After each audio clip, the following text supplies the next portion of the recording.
2년 몸뚱이가 아주 쫀득한 찹쌀떡이네. 빈대떡 부치던 여인의 몸을 탐하려던 종로 조폭들. 그녀가 대한민국 육군 서열 2위, 3스타 참모차장이라는 사실을 알게 되고 지옥을 맛보는 이야기입니다. 구독과 좋아요를 해주시면 더 좋은 사연으로 보답하겠습니다. 서울의 배꼽, 종로 광장시장은 살아 숨쉬는 거대한 생명체와 같았다. 100년의 세월이 켜켜이 쌓인 낡은 지붕 아래 수천 개의 좌판과 가게가 실핏줄처럼 얽혀 도시의 심장을 뛰게 했다. 지글거리는 녹두전 기름 냄새, 코를 찌르는 홍어에 삭힌 향, 구수한 순대 내장과 마약김밥의 고소함이 뒤섞여 시장의 공기를 지배했다. 흥정하는 소리, 물건을 나르는 짐꾼의 거친 숨소리, 희희낙낙 떠드는 취객들의 웃음소리가 용광로의 쇳물처럼 부글부글 끓어올랐다. 그 혼돈의 교향곡이 연주되는 시장 한복판, 전준의 빈대떡이라는 낡은 간판을 내건 가게는 섬처럼 고요했다. 30년 넘게 시장 상인들의 허기와 애환을 달래주던 곳. 하지만 얼마 전 가게를 지키던 노부부가 해묵은 세월의 무게를 이기지 못하고 연달아 세상을 등지자 가게의 불은 꺼지는 듯했다. 상인들은 저마다 혀를 차며 안타까워했다. 저 악귀 같은 종로 식구 놈들 등살에 어르신들이 속병을 얻어 돌아가셨다고 저 좋은 목을 저놈들이 날로 먹으려 들 거라고 수군거렸다.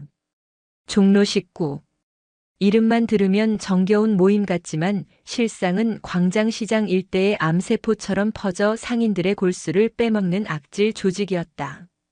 두목은 마석태. 나이는 30 중반을 갓 넘겼지만 18배 소년원을 제 집처럼 드나들며 종로 뒷골목을 피로 물들인 전형적인 인간 말종이었다. 다듬지 않은 수염과 험상궂은 인상, 그리고 상대를 짐짝 취급하는 오만한 눈빛은 그의 상징이었다. 그 아래로 이리 떼처럼 몰려다니는 행동대원들은 그의 잔인함을 쫓아 움직였다. 그날도 마석태는 어김없이 시장을 시찰하고 있었다. 시찰이라 쓰고 수금이라 읽는 그들만의 의식이었다. 그는 갓짠 참기름 병을 정리하던 노인의 머리를 손바닥으로 툭 치며 말했다. 영감, 이번 달 자릿세가 며칠 늦는 것 같은데 이 양반이 늙으니까 날짜 개념이 없어지나. 대가리 속에 기름 대신 깻묵만 가득 찼어. 아이고 마 사장. 좀만 봐주시오. 아들놈 병원비 때문에. 아들 새끼 병원비가 내 술값보다 중요해. 이 씨부랄. 그 잘난 아들 새끼 병실에 찾아가서 콩팥 한 짝 떼어다 팔면 되겠네. 그럼 병원비도 벌고 내 술값도 벌고 일석이조 아니야? 그의 악담에 노인의 얼굴이 흑빛으로 변했다. 주변 상인들은 애써 외면했다. 저 악마의 눈에 띄었다가는 다음 차례는 자신이 될 터였다. 마석태는 그런 상인들의 비겁함을 즐기며 바닥에 가래침을 뱉었다. 그의 시선이 얼마 전 다시 불을 밝힌 전준의 빈대떡으로 향했다. 저기는 어떻게 된 거야? 영감탱이들 뒤지고 가게 거저먹을 냈더니 웬 계집년 하나가 기어들어와서 전을 부치고 있다며? 마석태의 오른팔이자 행동대장인 독고철이 굽실거리며 나섰다. 형님, 제가 알아봤는데 죽은 노부부 딸이라던데요. 어디 멀리 유학 갔다 왔다나 뭐라나. 근데 형님 생긴 게 아주 그냥 와 끝내줍니다. 뽀얀 게 꼭 배곡 같습니다. 독고철이 제 허벅지를 주무르며 음흉하게 혀를 날름거렸다. 마석태의 탁한 눈에 탐욕의 불이 번뜩였다. 호, 유학물까지 먹은 년이라고. 그런 년이 이런 시궁창엔 왜 기어들어왔대? 보지라도 팔아서 유학 자금 됐나? 바로 그때였다. 지글거리는 철판 앞에서 묵묵히 녹두 반죽을 부치던 여자가 그들을 향해 천천히 고개를 들었다. 마석태와 종로 식구 패거리의 시선이 일제히 그녀에게로 향했다. 시장의 모든 소음이 순간 멎는 듯했다. 여자는 20대 중후반으로밖에 보이지 않는 믿을 수 없는 동안이었다. 잡티 하나 없는 뽀얀 피부에 오밀조밀한 이목구비는 화려하기보다 단아한 기품을 풍겼다. 길고 검은 머리는 아무렇게나 틀어올려 나무 비녀를 꽂았고 낡은 티셔츠와 몸빼바지 차림은 시장의 풍경에 완벽하게 녹아 있었다. 하지만 기름때 묻은 허름한 차림새로도 감출 수 없는 꼿꼿하고 단단한 기운이 그녀의 온몸을 감싸고 있었다. 그녀의 이름은 한지혁. 대한민국 육군 중장, 육군 참모 차장, 대한민국 군 역사상 최초의 707 특수임무단 출신 여성 장군이자 전군을 통틀어 최연소 3스타라는 신화를 써내려가는 살아있는 전설. 그녀의 이력을 아는 이가 단 한 명이라도 있었다면 감히 숨조차 제대로 쉬지 못했겠지만 지금 광장시장에서 그녀는 그저 전준의 빈대떡 젊은 사장일 뿐이었다. 한지혁은 부모님의 갑작스러운 부고를 듣고 모든 것을 잠시 내려놓았다. 지난 20년 그녀의 삶은 화약 냄새와 피비린내, 그리고 국가라는 무거운 책임감으로 채워져 있었다. 그녀에게 부모님이 평생을 바쳐 지켜온 이 작은 가게는 유일하게 숨을 쉴 수 있는 고향이자 뿌리였다. 그녀는 잠시 군복을 벗고 부모님의 마지막 흔적이 남은 이곳을 지키기로 결심했다. 그녀는 그들의 더러운 시선을 피하지 않았다. 그저 묵묵히 감정의 동요가 전혀 없는 깊고 고요한 눈으로 마석태를 응시했다. 그 눈빛은 마치 심연과도 같아서 마석태는 순간적으로 자신이 사냥감이 된 듯한 착각에 빠졌다. 하지만 그는 곧 이 기분 나쁜 감각을 떨쳐냈다. 고작 전이나 붙이는 계집년에게 위축될 자신이 아니었다. 그는 비열한 웃음을 지으며 그녀의 가게 앞으로 어슬렁거리며 다가왔다. 거기 아가씨가 새로운 사장인가? 내가 이 광장시장 대주주 마석태인데 새로 장사하려면 나한테 먼저 허락을 받아야지. 룰을 몰라, 룰을? 한지혁은 대답 대신 잘 붙여진 녹두전을 철판에서 드러내 접시에 담았다. 그녀의 손놀림은 한치의 낭비도 없이 물 흐르듯 유려하고 정확했다. 마석태는 완벽하게 무시당하자 낯빛이 구겨졌다. 그는 한 걸음 더 다가가 그녀의 가슴과 엉덩이를 노골적으로 훑어보며 말했다. 이야, 독고철 저 새끼가 구라는 안 쳤네. 아가씨, 얼굴만 반반한 게 아니라 몸뚱이도 아주 잘 빠졌구만. 떡은 떡인데 아주 그냥 쫀득쫀득한 찹쌀떡 같아. 밤에 얼마나 기가 막힐까. 그는 한술 더 떠 기름 묻은 손을 뻗어 그녀의 엉덩이를 움켜쥐려 했다. 이 오빠가 오늘 특별히 맛 좀 봐줄까? 빈대떡 값은 아가씨 뽀얀 속살로 대신 받으면 되겠네. 응. 주변의 똘마니들이 낄낄거리며 맞장구를 쳤다. 시장 상인들은 겁에 질려 고개를 숙였다. 몇몇은 차마 보지 못하겠다는 듯 눈을 감아버렸다. 저 곱고 젊은 여사장이 저 악마의 손에 더럽혀지는 끔찍한 광경을 마주할 용기가 없었다.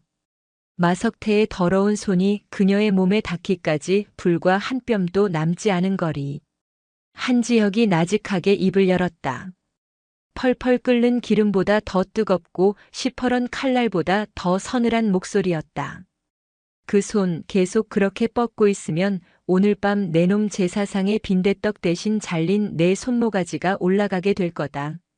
순간 시장의 모든 소음이 거짓말처럼 증발했다. 마석태의 손은 허공에서 돌처럼 굳었다. 그의 뇌는 방금 들은 말의 의미를 온전히 소화하지 못했다. 하지만 그의 온몸의 세포가 비명을 지르고 있었다. 위험하다. 이 여자는 절대로 건드려서는 안 되는 존재다.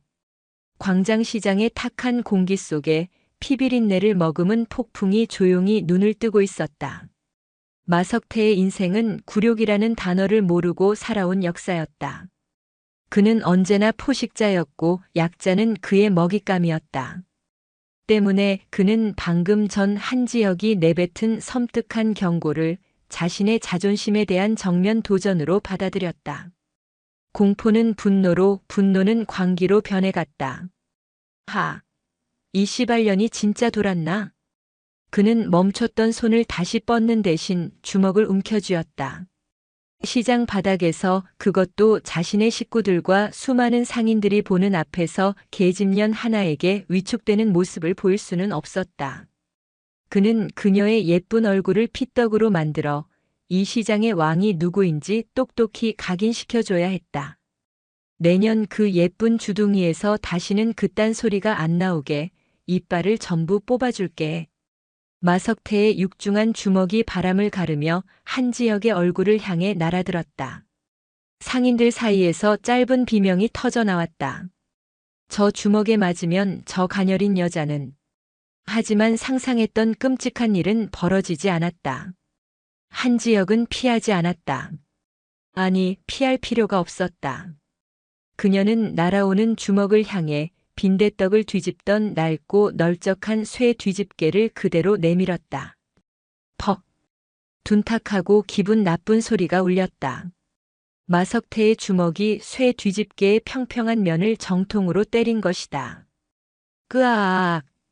마석태의 입에서 이전과는 비교도 안 될 만큼 처절한 비명이 터져 나왔다.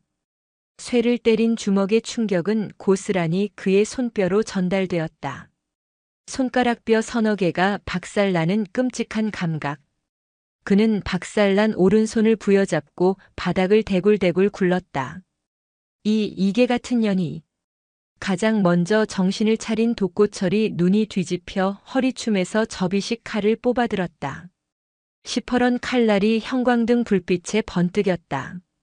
다른 똘마니들도 그제야 정신을 차리고 욕설을 퍼부으며 일제히 한지혁을 향해 달려들었다. 시장은 순식간에 아수라장으로 변했다. 한지혁은 미동도 하지 않았다. 그녀의 눈은 달려드는 깡패들의 움직임, 그들의 손에 들린 무기, 그리고 그들의 다음 동선을 한 폭의 그림처럼 읽어내고 있었다. 그것은 지난 20년간 수없이 많은 실전 속에서 죽음의 경계를 넘나들며 그녀의 몸에 각인된 본능이었다. 가장 먼저 달려든 것은 칼을 든 독고철이었다.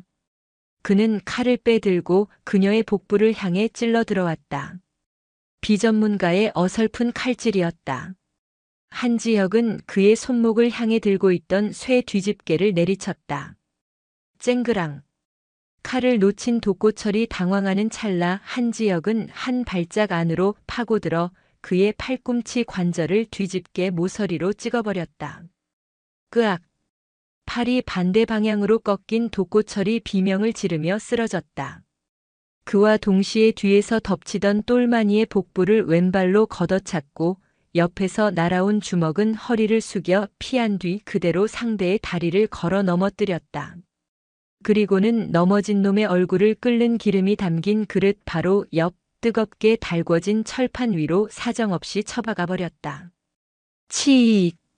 살이 타는 끔찍한 소리와 함께 비명조차 되지 못하는 절규가 시장을 뒤덮었다. 모든 것은 눈 깜짝할 사이에 일어났다. 불과 몇 초 만에 마석태를 포함한 종로 식구 패거리 대여섯 명이 모두 비명을 지르며 바닥에 나뒹굴고 있었다. 누구는 손이 박살나고 누구는 팔이 꺾이고 누구는 얼굴에 끔찍한 화상을 입었다. 한지혁은 뜨거운 김이 피어오르는 쇠 뒤집개를 든 채 그들 앞에 고요히 서 있었다. 그녀의 낡은 티셔츠에는 기름 한 방울 튀지 않았다. 흐트러짐 없는 자세, 고요한 눈빛. 그녀는 방금 지옥도를 연출한 사람이라고는 믿을 수 없을 정도로 평온했다. 시장은 완벽한 정적에 휩싸였다. 상인들은 공포와 경외가 뒤섞인 눈으로 이 비현실적인 여인을 바라보았다. 그녀는 더 이상 젊은 사장이 아니었다. 그녀는 무언가 다른 존재였다. 바닥을 기던 마석태가 고통과 굴욕감, 그리고 생전 처음 느껴보는 원초적인 공포에 부들부들 떨며 소리쳤다. 신고해. 당장 경찰에 신고 안 하고 뭐해. 그의 말이 끝나기 무섭게 시장 입구에서 익숙한 순찰차 한 대가 멈춰 섰다. 차에서 내린 것은 종로 3가 파출소 소속의 황동식 경사였다. 그는 마석태와 오랜 시간 돈과 향응을 상납받으며 유착 관계를 유지해온 대표적인 썩은 경찰이었다. 황 경사는 시장 바닥에 널브러진 종로 식구 패거리를 보고는 인상을 찌푸리며 한지혁에게 다가왔다. 아줌마, 당신 뭐야? 지금 이게 다 무슨 짓이야? 당신 특수상해 및 영업방해 현행범으로 체포하겠어. 그는 다짜고짜 한지혁에게 수갑을 채우려 했다. 마석태는 그 모습의 고통 속에서도 회심의 미소를 지었다. 그래, 아무리 날고 기는 년이라도 공권력 앞에서는 어쩔 수 없을 터였다. 하지만 한지혁은 순순히 수갑을 받지 않았다. 그녀는 자신에게 다가오는 황 경사의 가슴팍을 손가락으로 툭 밀었다. 가볍게 민 동작이었지만 황 경사는 마치 거대한 바위에 부딪힌 것처럼 뒤로 두어 걸음 주춤거리며 물러났다. 체포? 근거가 뭐지? 나는 정당방위였고 내 가게 앞에서 벌어진 소란을 정리했을 뿐인데. 정당방위? 이 사람들이 다 쓰러져 있는 게 안 보여? 어디서 말 같지도 않은 소리를. 황 경사가 버럭 소리를 지르며 다시 다가왔다. 한지혁은 쇠 뒤집개를 철판 위에 쨍소리가 나게 내려놓았다. 그리고는 황 경사의 귓가에 오직 그만이 들을 수 있는 나직한 목소리로 속삭였다. 황동식 경사. 지난달 셋째 주 수요일 강월랜드에서 사채 5천만 원 끌어다 쓴 거 다 날렸지? 그 돈 마석태가 대신 갚아주기로 하고. 그 대가로 이번 주 금요일에 있을 시장 재개발 관련 주민 설명회에서 마석태 측에 유리하게 여론 조작을 해주기로 약속했고. 내가 모를 줄 알았나? 황동식 경사의 얼굴에서 핏기가 사라졌다. 그의 눈이 지진이라도 난 듯 격렬하게 흔들렸다. 이 여자는 대체 누구인가? 어떻게 자신의 가장 은밀한 약점을 날짜와 장소, 액수까지 정확하게 알고 있는 것인가? 그의 등줄기를 타고 식은땀이 강물처럼 흘러내렸다. 한지혁은 겁에 질린 그의 얼굴을 보며 싸늘하게 웃었다.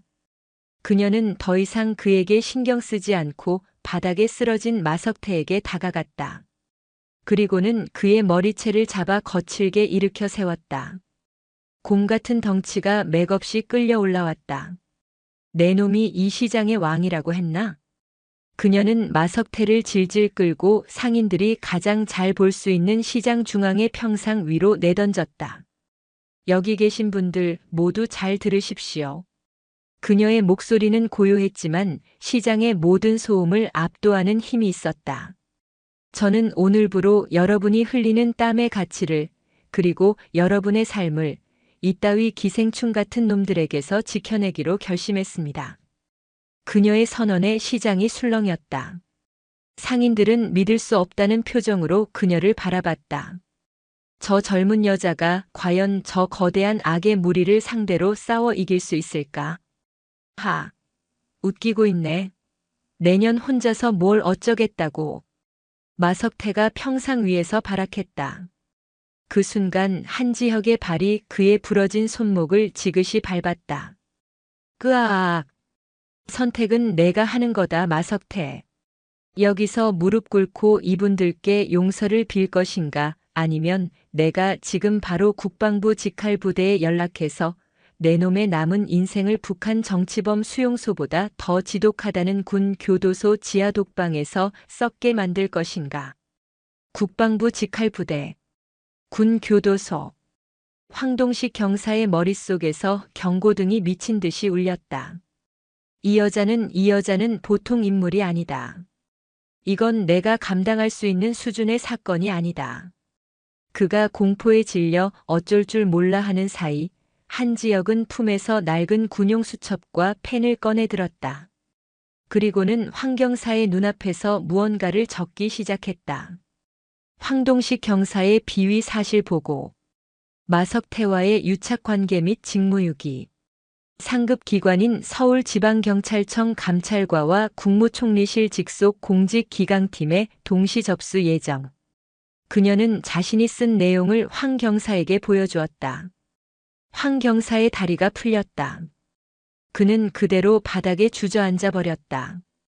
그의 경찰 인생이, 아니, 그의 인생 전체가 끝장나는 순간이었다.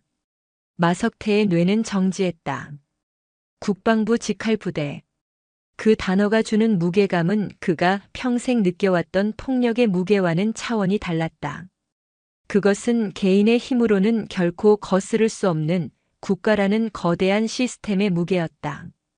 하지만 수십 년간 종로 바닥을 지배해온 야수의 자존심이 그의 무릎을 꿇는 것을 허락하지 않았다. 그는 피를 토하듯 중얼거렸다. 씨씨발 내년이 뭔데 도대체 정체가 뭐야? 그의 마지막 남은 의문이자 시장의 모든 사람들이 품고 있는 질문이었다. 한지혁은 그의 질문에 대답하는 대신 자신의 휴대폰을 꺼내 들었다. 그녀가 누른 단축 번호는 단 하나였다. 신호음이 채 2번 울리기도 전에 수화기 너머에서 긴장감이 서린 목소리가 들려왔다. 충성. 합참의장 비서실입니다. 합참의장. 대한민국군 서열 1위. 대통령의 군사 참모이자 전군을 지휘하는 막강한 권력자. 그 이름이 나오자 바닥에 주저앉아 있던 황동식 경사는 거의 정신을 잃을 지경이었다. 한지혁의 목소리는 이전보다 훨씬 더 낮고 서늘하며 압도적인 위엄을 담고 있었다. 나 육군 참모 차장이다. 지금 즉시 의장님께 직보 올려. 내가 서울 종로 광장시장에서 군에 대한 심각한 위해 행위를 당했다고.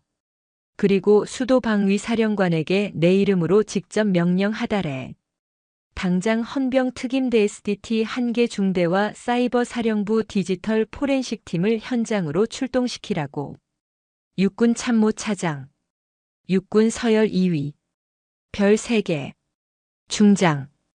그녀가 자신의 직책을 밝히는 순간 주변의 공기가 멈췄다. 시간의 흐름이 정지된 듯 했다. 마석태의 눈은 공포를 넘어선 이해 불능의 경악으로 물들었다.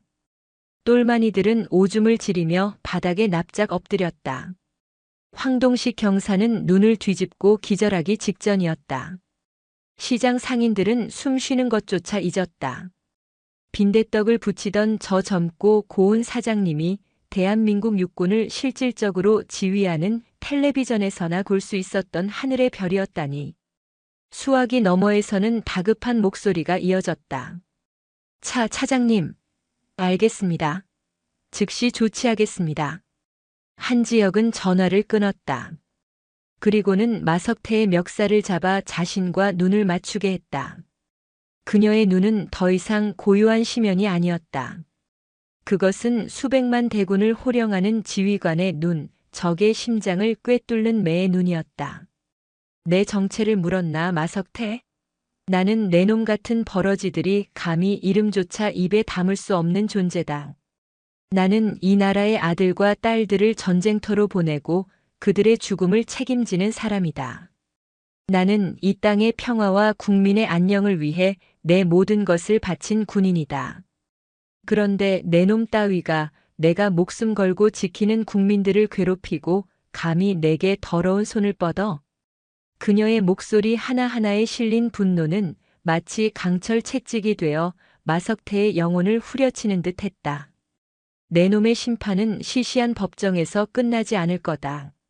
내가 직접 군의 이름으로 내 놈이 저지른 모든 죄의 대가를 뼛속까지 느끼게 해주겠다. 그녀가 마석태를 내팽개치는 순간 시장 입구에서 요란한 굉음이 들려오기 시작했다. 10여 대가 넘는 검은색 지휘 차량과 육중한 군용 트럭이 먼지를 일으키며 시장 안으로 밀려 들어왔다.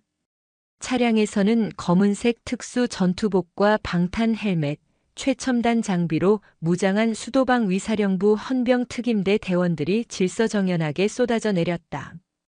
그들은 한치의 망설임도 없이 시장의 모든 출입구를 통제하고 민간인들을 분리시켰다. 그리고 한 무리의 대원들이 한지혁을 중심으로 강철의 방패처럼 둘러쌌다. 그들의 등장만으로 광장시장은 순식간에 계엄령이 선포된 전쟁터로 변해버렸다. 대대장으로 보이는 한 중령이 한지혁에게 달려와 우렁찬 목소리로 경례했다. 충성, 수도방위 사령부 헌병 특임대대장, 육군 중령 류진우, 육군 참모차장님의 명을 받고 출동했습니다. 한지혁은 가볍게 경례를 받았다. 그녀의 눈빛은 이미 완벽한 지휘관의 그것이었다. 수고했다 류중령.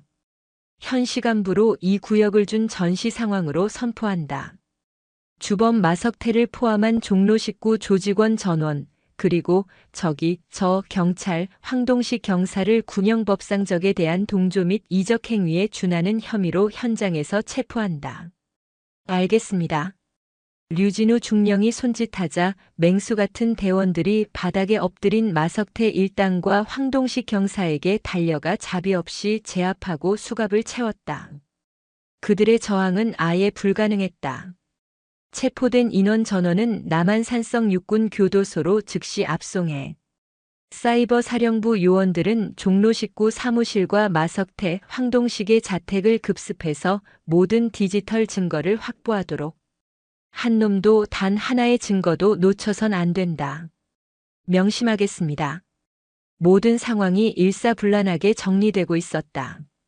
상인들은 이 비현실적이고 압도적인 광경을 마치 영화의 한 장면처럼 넋을 잃고 바라볼 뿐이었다. 모든 것이 정리된 후 한지혁은 자신을 둘러싼 상인들을 향해 돌아섰다. 그녀의 얼굴에서 지휘관의 냉철함이 사라지고 다시 부모님의 가게를 지키는 딸의 모습이 어렸다. 놀라게 해드려 죄송합니다. 그리고 그동안 고생 많으셨습니다. 그녀가 상인들을 향해 깊이 고개를 숙였다. 별 3개의 장군이 시장의 평범한 상인들을 향해 머리를 숙이는 순간이었다. 저는 여러분이 이 땅의 진짜 애국자라고 생각합니다.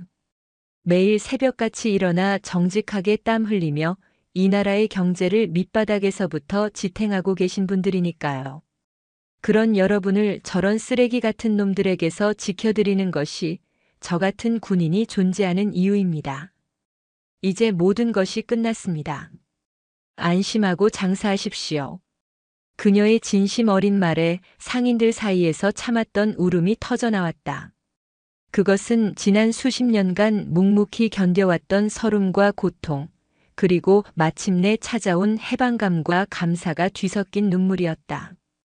기름때 묻은 낡은 시장 바닥에 대한민국에서 가장 높고 강한 별이 떠올라 가장 낮고 약한 사람들의 눈물을 닦아주고 있었다.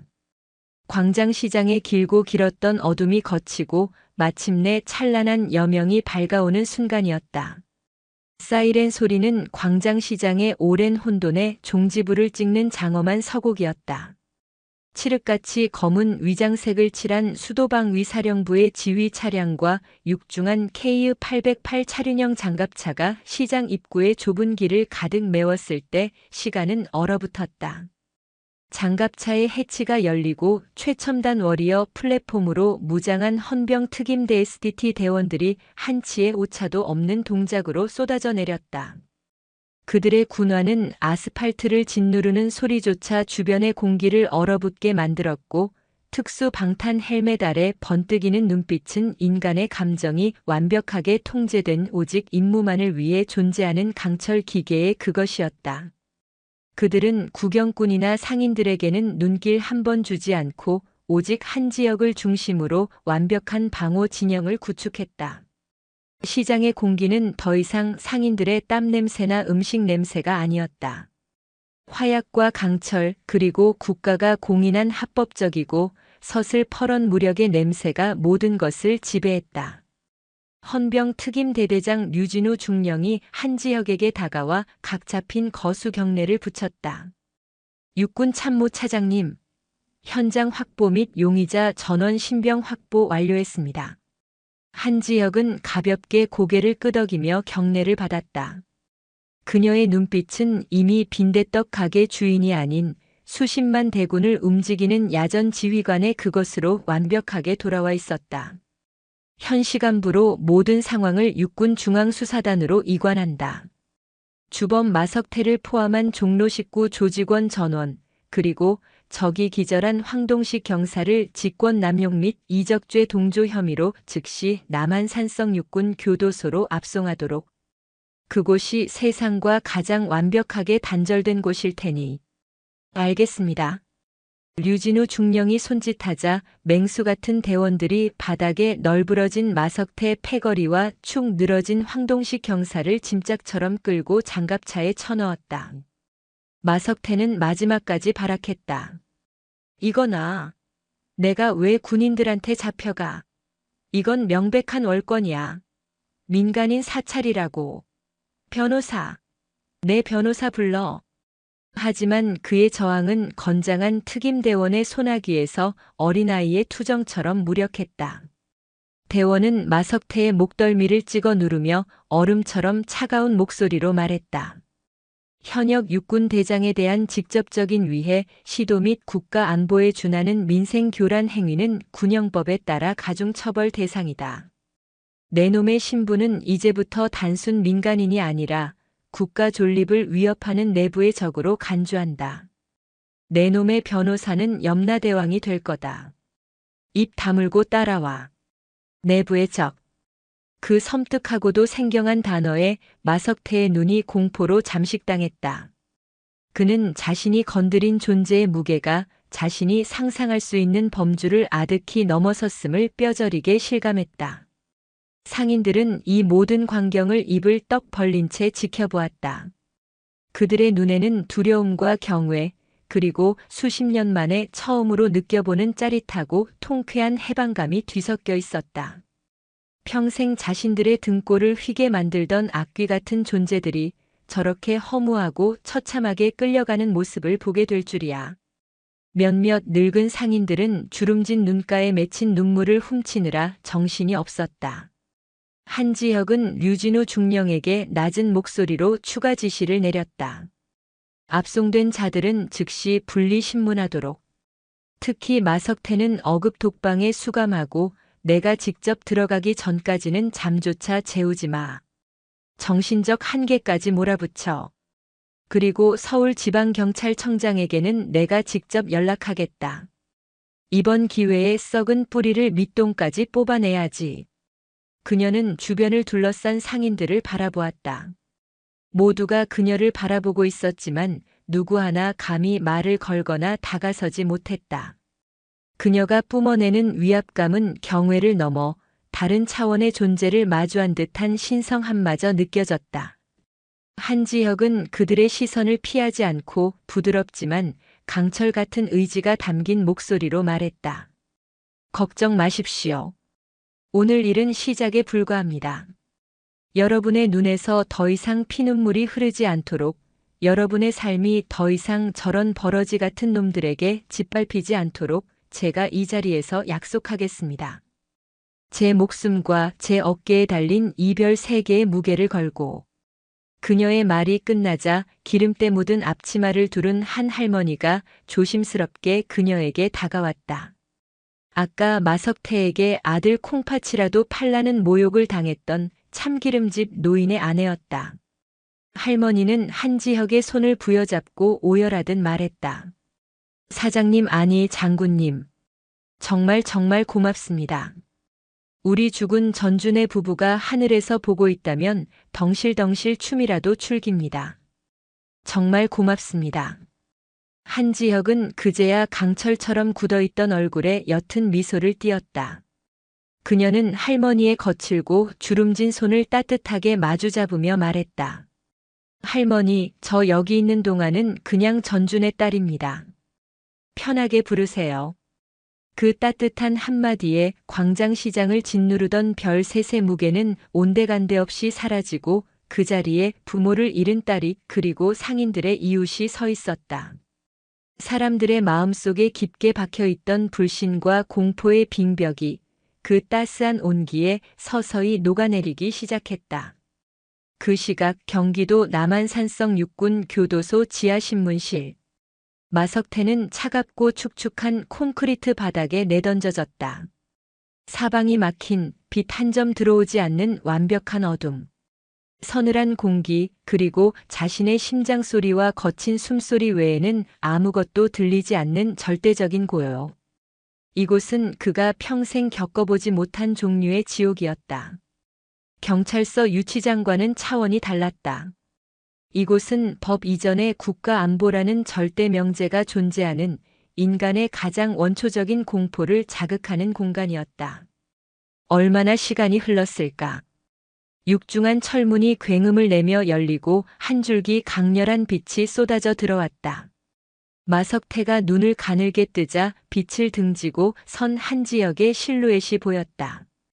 군복은 아니었지만 그녀가 입은 평범한 티셔츠와 몸빼바지가 세상 그 어떤 갑옷보다 더 위압적으로 느껴졌다. 일어나 앉아라. 그녀의 목소리는 감정이 배제된 기계처럼 차가웠다. 마석태는 본능적으로 몸을 일으켜 구석에 기대앉았다. 내 놈 뒤에 누가 있는지 안다. 마석태, 너는 그저 사냥개가 길들인 들개에 불과해. 내게 뼈다귀를 던져주며 광장시장을 피로 물들인 진짜 주인이 누구지? 마석태는 입술을 깨물며 버텼다. 여기서 무너지면 끝장이었다.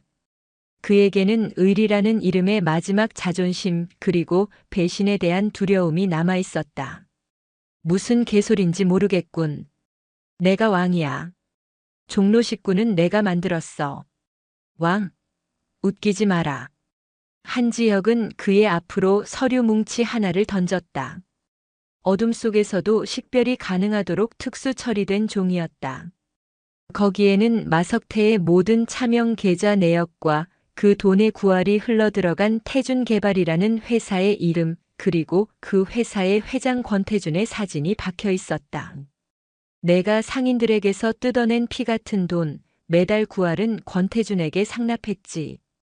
광장시장 재개발 사업권, 그거 권태준의 수건 사업이고. 상인들을 헐값에 혹은 무일푼으로 내쫓아 시장 전체를 통째로 삼키는 게 내 임무였고. 그래서 내 부모님 가게도 그렇게 집요하게 괴롭혔던 거고. 내가 틀렸나, 마석태? 마석태의 심장이 쿵 바닥으로 떨어졌다. 이 여자는 모든 것을 알고 있었다. 그는 자신이 거대한 폭풍의 눈 한가운데에 던져진 이력편주에 불과하다는 것을 깨달았다. 하지만 권태준 회장을 배신하는 것은 이 교도소에서 썩는 것보다 더 끔찍한 죽음을 의미했다. 그는 공포에 질려 고개를 저었다. 모르는 사람이요. 나는 그런 사람 들어본 적도 없소. 그래? 한지혁은 짧게 대답하고는 손에 들고 있던 태블릿 PC를 켰다. 화면에 나타난 것은 어느 대학병원 중환자실의 실시간 영상이었다. 인공호흡기와 수많은 링거줄에 의지한 채 한 어린 소녀가 위태롭게 숨을 쉬고 있었다. 누군지 알아보겠나? 마석태의 동공이 지진이라도 난 듯 격렬하게 흔들렸다. 화면 속 소녀는 그가 세상에서 유일하게 마음을 여는 존재, 선천성 심장병으로 10번이 넘는 대수술을 받으며 하루하루를 힘겹게 버티고 있는 그의 어린 여동생 마석희였다. 내 여동생, 지금 당장 심장 이식 수술을 받지 않으면 일주일을 넘기기 힘들다더군. 하지만 이식 순서는 아득히 멀리 있고, 내 놈이 권태준에게 개처럼 충성했던 이유, 바로 이 동생의 수술 순서를 앞당기고 천문학적인 병원비를 대기 위해서였지. 안 그런가? 한지혁의 목소리는 얼음 송곳처럼 그의 심장을 파고들었다. 선택해라, 마석태. 여기서 입 다물고 썩어 문드러지며 내 유일한 혈육이 고통스럽게 죽어가는 걸 지켜볼 것인가? 아니면 모든 걸 털어놓고 내 놈이 저지른 죄를 속죄하며 오빠로서 마지막 도리를 할 기회를 잡을 것인가? 내가 모든 것을 자백하고 권태준을 무너뜨리는데 협조한다면 내가 약속하지. 내 동생, 대한민국에서 가장 먼저 심장을 이식받게 해주겠다. 내 별 3개의 무게를 걸고. 태블릿 속에서 마석희가 희미하게 눈을 뜨고 고통스러운 숨을 내쉬었다. 그 모습을 본 순간 마석태의 눈에서 뜨거운 눈물이 폭포수처럼 쏟아져 내렸다. 수십 년간 종로의 왕으로 군림하며 쌓아 올렸던 그의 강철 같던 자존심과 악의 성벽이 여동생의 고통 앞에서 처참하게 무너져 내리고 있었다. 마석태의 울음은 상처 입은 짐승의 포효와도 같았다. 그것은 지난 세월 동안 억눌러왔던 모든 감정의 분출이었다. 후회, 죄책감, 그리고 여동생에 대한 애끓는 미안함이 뒤섞여 그의 영혼을 갈기갈기 찢어놓았다. 그는 더 이상 종로의 왕이 아니었다. 그는 그저 아픈 동생을 둔 길을 잃어버린 한심한 오빠일 뿐이었다. 한지혁은 그의 울음이 잦아들기를 묵묵히 기다렸다. 그녀는 알고 있었다. 악으로 점철된 인간이라 할지라도 그 내면 가장 깊숙한 곳에는 반드시 연약한 부분이 존재한다는 것을. 그것이 가족이든 신념이든 혹은 뒤틀린 자존심이든 그 부분을 정확히 찾아내어 파고드는 것. 그것이야말로 가장 효과적인 신문이자 때로는 구원의 시작이 되기도 했다. 한참을 울어 모든 눈물을 쏟아낸 마석태가 고개를 들었다. 그의 눈은 퉁퉁 부어 있었지만 이전의 도끼와 살기는 온데간데 없이 사라지고 벼랑 끝에 선자의 처절한 절망감만이 남아 있었다. 당신이 뭔데 그런 약속을 하지? 심장 이식이 동네 슈퍼에서 과자 사는 것처럼 쉬운 일인 줄 알아? 그의 목소리는 불신과 희망이 뒤섞여 위태롭게 떨리고 있었다. 한지혁은 그의 앞에 쪼그려 앉아 그의 눈을 똑바로 마주 보았다. 나는 대한민국 육군 참모 차장이다, 마석태. 국군 장병과 그 가족들의 복지를 책임지는 국군복지단은 내 직속 기관 중 하나다. 그리고 대한민국 최고의 의료진이 포진한 국군 수도병원은 민간 병원과는 다른 별도의 장기 이식 대기 시스템을 운영하고 있지. 국가 유공자나 군인 가족을 최우선으로. 내가 국가를 위해 중대한 공을 세운다면 내 여동생을 군인 가족에 준하는 특별 의료 지원 대상자로 지정하는 것. 내 권한으로 충분히 가능하다. 그녀의 목소리에는 한치의 흔들림도 없었다. 그것은 단순한 약속이 아니라 국가 시스템을 움직일 수 있는 자만이 가질 수 있는 절대적인 자신감의 표출이었다. 마석태는 더 이상 의심하지 않았다. 그는 이 여자가 던진 것이 썩은 동아줄이 아니라 하늘에서 내려온 마지막 기회임을 깨달았다. 그는 차가운 콘크리트 바닥에 이마를 박고 절규하듯 말했다. 말하겠소. 내가 아는 모든 것을 전부 다 말하겠소. 그러니 제발 내 동생 좀 살려주시오. 그날 이후 마석태는 자신이 아는 모든 것을 쏟아내기 시작했다. 그것은 서울의 심장부를 좀먹는 거대한 악의 실체, 권태준이라는 괴물에 대한 끔찍한 연대기였다. 권태준. 겉으로는 자수성가한 부동산 개발업체 태준개발의 회장이자 불우이웃을 돕는 자선사업가로 포장된 인물. 하지만 그의 진짜 얼굴은 서울의 오래된 도심 지역을 장악하기 위해 온갖 불법과 탈법을 자행하는 악의 화신이었다.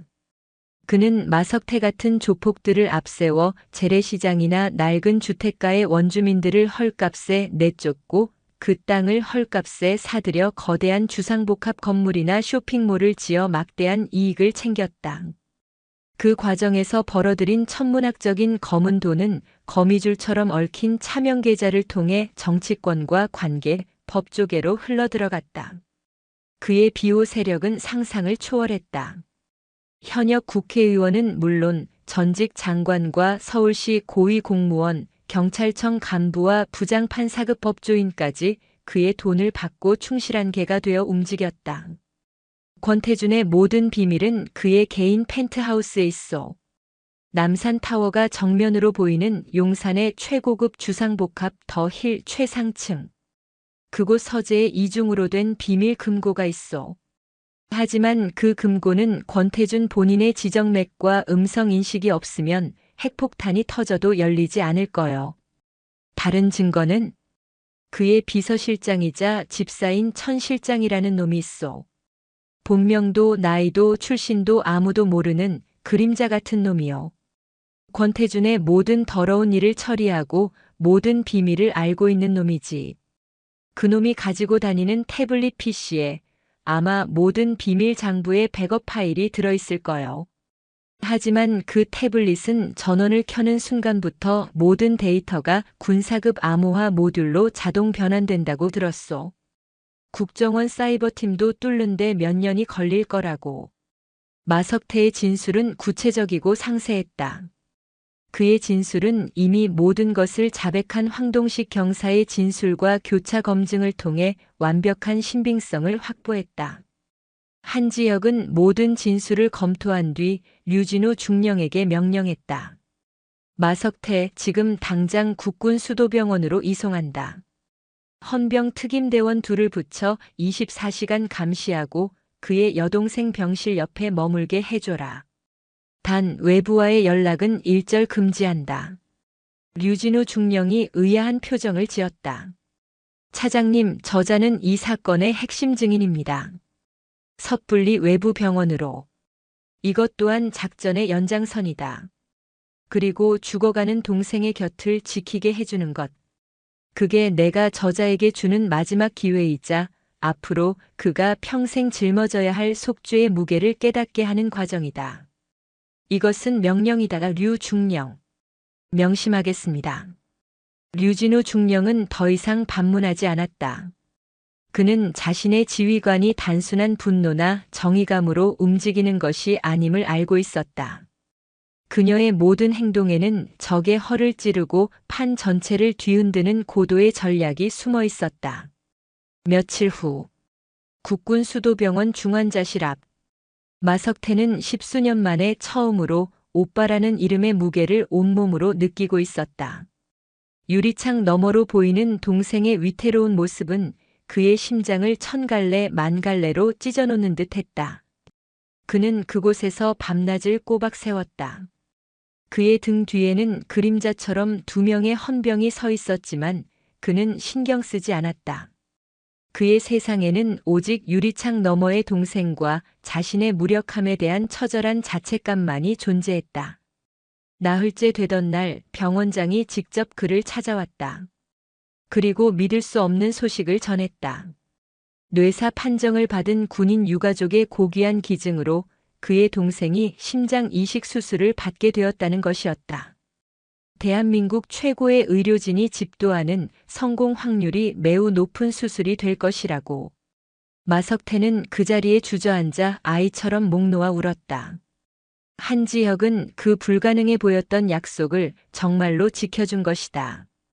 장장 10시간이 넘는 대수술이 끝나고 마석희는 기적적으로 안정을 되찾았다. 마석태는 수술실에서 나오는 동생의 침대를 붙잡고 처음으로 진심 어린 감사의 눈물을 흘렸다.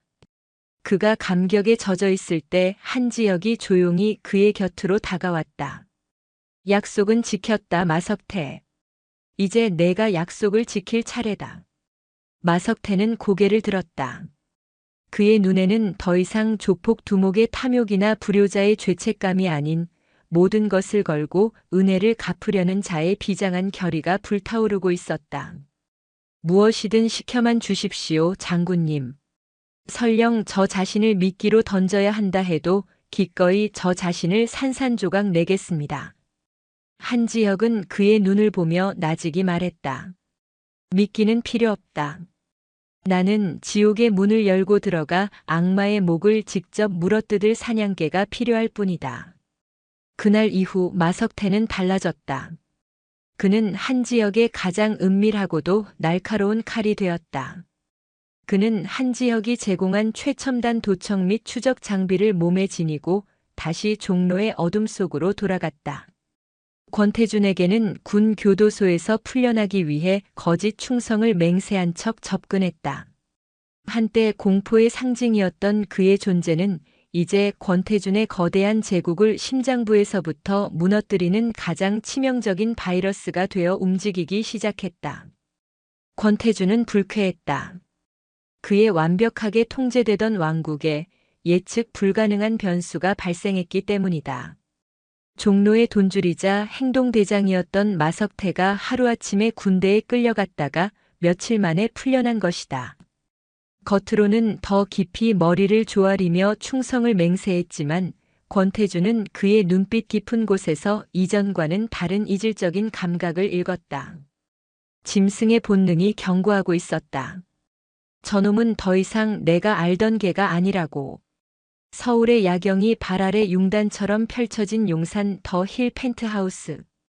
권태주는 값비싼 코냑 잔을 흔들며 그림자 같은 집사 천 실장에게 물었다.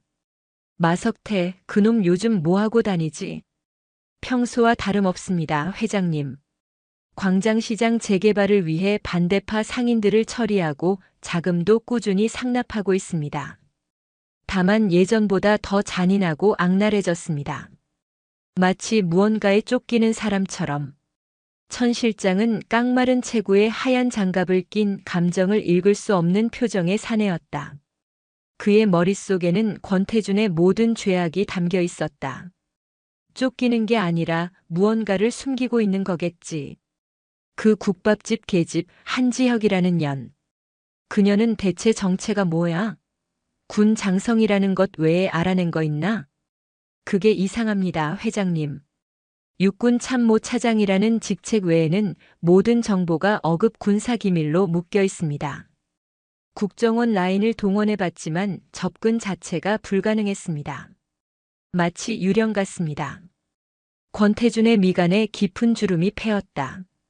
그는 수많은 정적을 상대해왔지만 이런 경우는 처음이었다. 정체도 약점도 파악되지 않는 적. 그는 본능적으로 위험을 감지하고 몸을 사리기 시작했다. 천 실장, 당분간 모든 사업은 표면적으로 중단해. 비자금 루트도 전부 우회시키고 정치권에 건네기로 한 돈도 일단 보류해. 그리고 자네, 그 태블릿. 절대 몸에서 떨어뜨리지 마. 그게 우리의 생명줄이야. 명심하겠습니다, 회장님. 바로 그 시각 한지혁은 육군 참모총장 집무실에서 대한민국의 심장부를 뒤흔들 작전 계획을 최종 브리핑하고 있었다. 그녀의 요청으로 육군 중앙수사단과 수도방위사령부 헌병특임대, 국군 사이버사령부 그리고 검찰 특수부와 경찰청 광역수사대가 연합한 역사상 유례없는 합동특별수사본부가 극비리에 꾸려진 것이다. 처음에는 군의 과도한 개입에 반발하던 검경 수뇌부도 한지혁이 내놓은 증거 마석태의 자백 그리고 그 자백을 뒷받침하는 통신 감청 자료의 엄청난 파괴력과 그녀의 등 뒤에서 이 작전을 승인한 대통령의 제가 앞에 결국 무릎을 꿇었다. 작전명은 서울의 여명. 목표는 단 하나, 권태준과 그에게 부역한 모든 부패 세력의 완전한 척결입니다. 한지혁이 합동지휘 통제실의 거대한 전술 스크린을 가리키며 브리핑을 시작했다. 마석태 정보원에 따르면 권태준은 사흘 뒤 광장시장 재개발 사업의 마지막 걸림돌인 상인 대표들을 협상이라는 명목으로 유인해 제거할 계획입니다. 장소는 그가 소유한 남산의 한적한 한옥 호텔 비원입니다. 광역수사대 총경이 우려를 표했다. 중장님, 권태준은 이미 우리의 움직임을 어느 정도 눈치챘을 겁니다. 섣불리 급습했다가는 인질로 잡힌 상인들의 목숨이 위험합니다. 한지혁이 고개를 끄덕였다. 알고 있습니다. 그래서 우리는 놈들의 판 위에서 놈들의 방식으로 싸울 겁니다. 이것은 단순한 급습 작전이 아닙니다. 이것은 연극입니다. 그녀는 작전 계획을 밝혔다. 그것은 상상을 초월할 정도로 대담하고 치밀했다. 작전 당일 마석태가 상인 대표들을 이끌고 남산 비원으로 향한다. 동시에 권태준의 비호 세력인 부패 경찰 간부들이 불법 시위 진압이라는 명목으로 비원 주변의 도로를 완벽하게 통제해 외부의 접근을 차단한다. 완벽한 고립무원의 무대가 만들어지는 것이다. 권태준은 상인들의 목숨을 담보로 저를 그곳으로 끌어들이려 할 겁니다. 자신이 이 판의 지배자임을 확인하고 저를 제거하려 하겠죠. 검찰 특수부 부장검사가 경악하며 물었다. 스스로 미끼가 되시겠다는 겁니까? 절대 안 됩니다. 너무 위험합니다. 가장 완벽한 함정은 적이 스스로 걸어 들어오게 만드는 법입니다. 한지혁이 싸늘하게 미소 지었다. 제가 비원으로 들어가는 순간 작전은 시작됩니다. 사이버 사령부는 도시 전체의 통신망을 교란시켜 권태준과 외부의 연락을 차단합니다. 그와 동시에 류진우 중령이 이끄는 헌병 특임대는 비원을 포위한 부패 경찰들을 역으로 제압하고 고립시킵니다. 그리고 그녀는 스크린에 떠있는 비원의 3차원 투시도를 가리켰다. 제가 권태준 그리고 그의 심장인 천 실장과 마주하는 순간 707 특수임무단 최정예 대원들로 구성된 타격조가 아무도 예상치 못한 루트, 즉 비원의 지하를 통해 수직으로 침투해 인지를 구출하고 천 실장을 확보할 겁니다. 707 특수임무단, 그녀의 친정, 대한민국 최강의 인간 병기들. 그 이름이 나오자 지휘실의 모든 이들은 숨을 삼켰다. 그리고 마지막 권태준은 제가 직접 상대합니다. 놈이 평생 쌓아 올린 죄의 대가를 제 손으로 직접 받아낼 겁니다. 모두의 시선이 한지혁에게 집중되었다. 그녀의 계획은 완벽했지만 단 하나의 변수가 있었다. 바로 그녀 자신의 안전이었다. 그녀는 대한민국 육군의 별셋 참모차장이었다. 그녀에게 무슨 일이라도 생긴다면 그 파장은 상상을 초월할 것이다. 육군 참모총장이 무거운 입을 열었다. 한 장군, 정말 자신이 있나? 한지혁은 총장을 향해 흔들림 없는 눈빛으로 대답했다. 저는 군인입니다, 총장님. 군인은 국가가 필요로 하는 가장 위험한 곳에 가장 먼저 서는 존재입니다. 그리고 지금 저의 조국은 저를 필요로 하고 있습니다. 더 이상 반대하는 사람은 없었다. 거대한 강철 그물이 마침내 완성되었다. 이제 남은 것은 그물 안으로 기어 들어올 거대한 뱀의 목을 치는 것뿐이었다. 작전 개시 뒤의 한지혁은 빈대떡 가게에 불을 끄고 조용히 부모님의 영정사진 앞에 섰다. 그녀는 군복 대신 처음 시장에 왔을 때 입었던 낡은 티셔츠와 몸빼바지를 입고 있었다. 아버지, 어머니. 내일이면 이 모든 게 끝날 겁니다. 두 분이 평생을 바쳐 지켜온 이 시장, 그리고 이 땅의 정직한 서민들을 위해 딸로서, 그리고 군인으로서 제 모든 것을 걸겠습니다.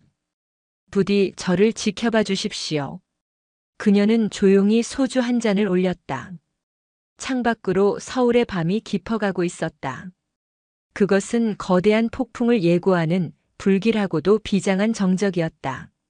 남산 중턱에 자리한 한옥 호텔 비원. 그 이름처럼 세상의 소음과 단절된 비밀의 정원이었다. 낮에는 외국인 관광객들로 북적이는 명소였지만 해가 지고 나면 오직 권태준 회장과 그가 허락한 극소수의 인물들만이 출입할 수 있는 현대판 밀실로 변모했다.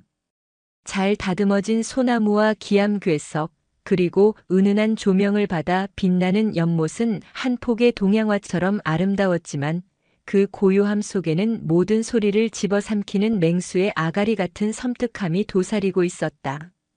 오늘 그 비밀의 정원에 불청객들이 초대되었다. 광장시장의 상인 대표 5명은 사시나무처럼 떨며 연회장 한가운데에 무릎 꿇려 있었다. 그들의 눈에는 공포와 체념이 뒤섞여 있었다. 평생을 정직하게 땀 흘려온 그들에게 이곳은 지옥의 입구와도 같았다. 그들의 앞에는 마석태가 죄인처럼 고개를 숙인 채 서 있었고 그 주변을 10명 남짓한 검은 정장 차림의 사내들이 병풍처럼 둘러싸고 있었다. 그들은 마석태의 종로 식구와는 차원이 다른 전문적인 훈련을 받은 흔적이 역력한 자들이었다. 연회장 상석 화려한 자개 병풍 앞에는 권태준이 앉아 있었다. 그는 값비싼 보이차를 음미하며 마치 자비로운 왕이 가여운 백성을 굽어보는 듯한 인자한 미소를 짓고 있었다. 하지만 그 눈빛은 얼음장처럼 차갑고 그 안에는 인간의 목숨을 파리 목숨처럼 여기는 자의 오만함이 서려 있었다. 대표님들, 제가 이렇게 귀한 걸음 하시게 한 것은 다름이 아닙니다. 광장시장의 밝은 미래를 함께 논의하고 싶어서입니다. 그런데 어찌 표정들이 그리 어두우십니까? 그의 위선적인 목소리에 상인 대표 중 연장자인 박 노인이 떨리는 목소리로 말했다. 회장님, 저희는 그저 평생을 바친 가게에서 장사하며 먹고 살고 싶을 뿐입니다.